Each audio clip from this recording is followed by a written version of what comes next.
I think it's great when, people ask about me, my culture, and things like that, but growing up in predominantly white spaces, I learned quickly that it was a very telling thing for somebody to ask me where I was really from, because they usually felt like I was not supposed to be in this shared space. It takes me out of whatever situation I'm in. I immediately feel like I am on the outside, even when I'm involved in an event. I am proud of where I'm from. I'm proud that I'm from Tanzania, and I'm proud that I'm Maasai.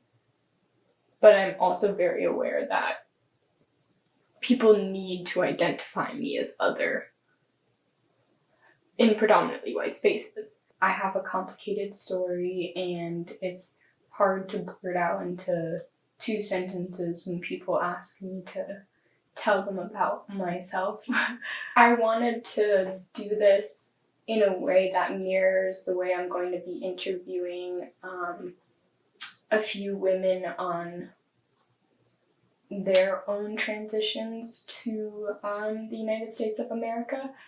And so I feel like if I'm going to be asking these women to bare their hearts to me and to share their stories with me, I feel like I should be able to do the same with the same questions. I think the hardest thing for me about this is going to be just saying it. I like to think of myself as an honest person.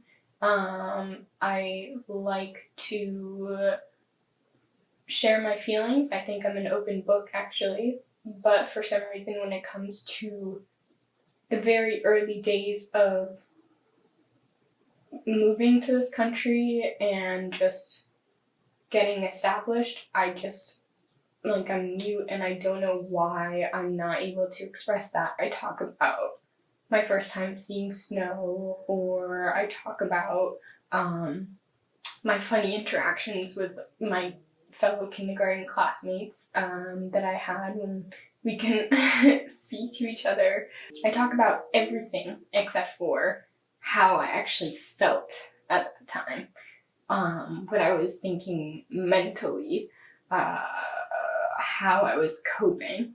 I just refused to let myself acknowledge that I had actually lost so much that I had experienced. I couldn't face that because of the way I positioned myself in the adoption story.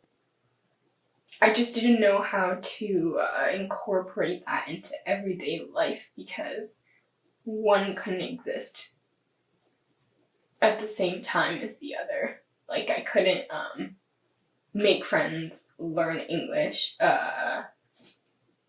establish myself within a completely different culture, while also mourning the loss of an entire culture of my own, my whole family, and my own language. And those are pretty substantial foundational blocks that you need in life, anybody needs in life, and all of that was just kind of gone immediately.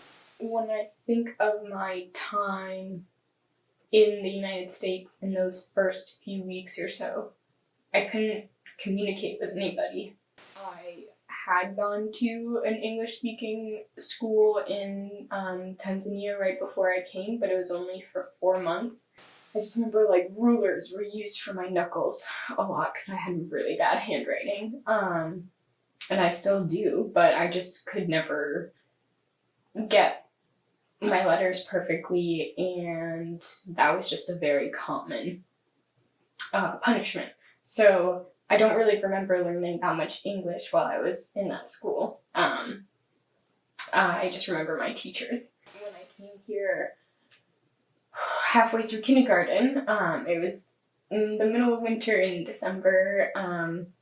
I was so excited to just see snow, see crazy things that, would never happen in a Tanzanian climate. I would really want to say or emphasize that I in no way want to offend my parents or any of my family members for what I'm going to be saying.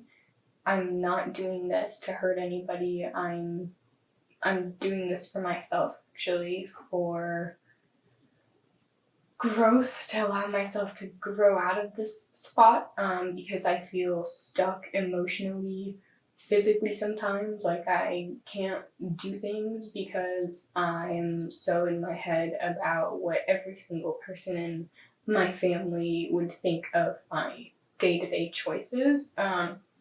And so I think I just need to be really honest with myself on what my life is.